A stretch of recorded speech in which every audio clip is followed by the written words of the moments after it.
Hello, my name is Russ Curry. I'm from Wide Prairie Academy, and I would like to welcome you to session 6 of Employment Law Basics.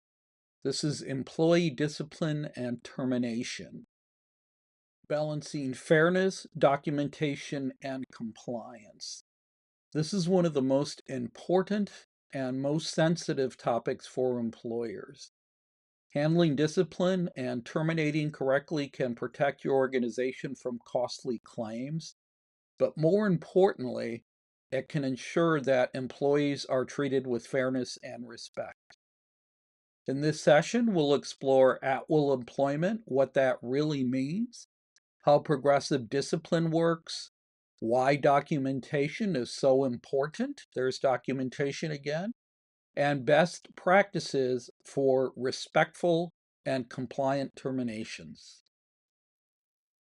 Why does this topic matter? Terminations are one of the riskiest moments in the employment relationship. An employee who feels unfairly treated is far more likely to file a claim or complaint. Even if you ultimately prevail, the time and cost of defending a case can be damaging. On the flip side, when employers handle discipline and termination consistently and fairly, employees, even those being let go, are more likely to accept the decision without dispute. Consistency builds trust across the entire organization, while documentation provides the evidence you need if your decision is ever questioned. Let's talk about at-will employment basics. At-will employment is the default in most of the United States. It means an employer may terminate an employee at any time for any lawful reason or no reason at all. But here's the critical point to remember. Lawful is the key word. Terminations cannot be based on discrimination, retaliation, or violations of public policy. If an employee has a contract, written or implied, that contract may also limit the employer's options. Too often, managers think at will gives them a free pass. In reality, the exceptions are where employers get into trouble, and those exceptions cover the most common claims. Progressive discipline. Progressive discipline is a structured approach that gives employees the opportunity to correct behavior before termination becomes necessary. The typical sequence is a verbal warning, then a written warning. Some companies have suspensions as well, and then finally termination if issues continue. The value here is twofold. First, it demonstrates fairness by showing the employee had chances to improve. Second, it gives you a clear documented trail to defend your actions later. But consistency is key. If some employees are given multiple chances while others are fired immediately for similar issues, you risk claims of bias or discrimination. It's also important to remember that if there is a violation or perhaps due to an employee's behavior, that it is so extreme that you might not need to or wish to follow the progressive discipline steps, but only if that decision is warranted. Let's talk about documentation and discipline. Documentation is one of the most important parts of discipline and termination. Every step of the process should be recorded clearly, ideally with dates, details, and supporting and corroborating information. Focus should be on behaviors, not personal judgment. For example, the employee missed 3 scheduled shifts is clear and defensible, while employee is unreliable is subjective and without detail. Whenever possible, have the employee sign or acknowledge disciplinary actions. Even if they disagree with the content, Their acknowledgement shows that they received the information, which helps prove fair process. Let's talk a little bit about termination dues, or things that should be done during a termination. When termination is necessary, the way you deliver the message matters. Be respectful and keep the conversation professional, even if it can be challenging. State the decision clearly without going into unnecessary detail or debate. For example, we've made the decision to end your employment effective today, followed by a brief explanation connected to the documented performance issues.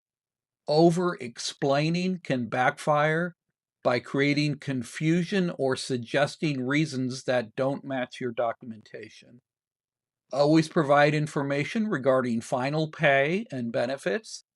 This is required by law, and have your documentation ready in case questions arise. What not to do, termination don'ts, these are clear as well. Don't fire someone in anger or based on incomplete or accountable information. Don't conduct a termination in public or in a way that embarrasses or may be disrespectful to the employee. Never terminate in retaliation for a complaint or protected activity. That's one of the quickest ways to end up in a lawsuit, actually. And finally, don't skip documentation. A termination with no paper trail will look suspicious and be difficult to support, even if your reasons were valid. Let's talk about a scenario, a complaint followed by termination. An employee files a harassment complaint. 2 weeks later, they are terminated for poor performance. Even if performance issues were real, the timing makes the decision look retaliatory. Unless you have a strong and well-documented record of prior performance issues, this type of termination is likely to be challenged. The lesson here is clear.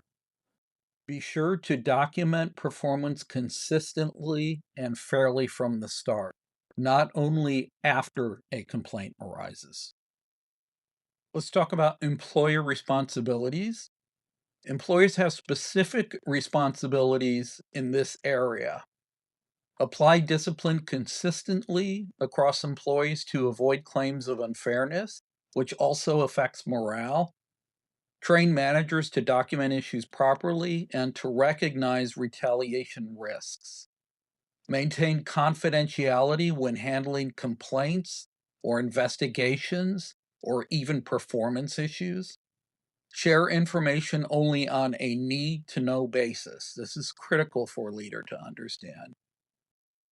And always treat employees with dignity and respect, particularly during difficult circumstances, regardless of the outcome. How you handle termination can shape how the rest of your workforce perceives your organization, and it certainly does affect morale. Let's wrap up with some key takeaways of this session. At-will employment does not eliminate risk. Exceptions matter and can create serious exposure if not handled properly. Progressive discipline shows fairness and gives employees a chance to improve. And documentation is your strongest defense in disputes. And remember, termination should always be respectful, consistent, and compliant. Done well, discipline and termination can strengthen your workplace culture instead of damaging it. Thank you so much for joining us for this employee discipline and termination session. Please take the short quiz.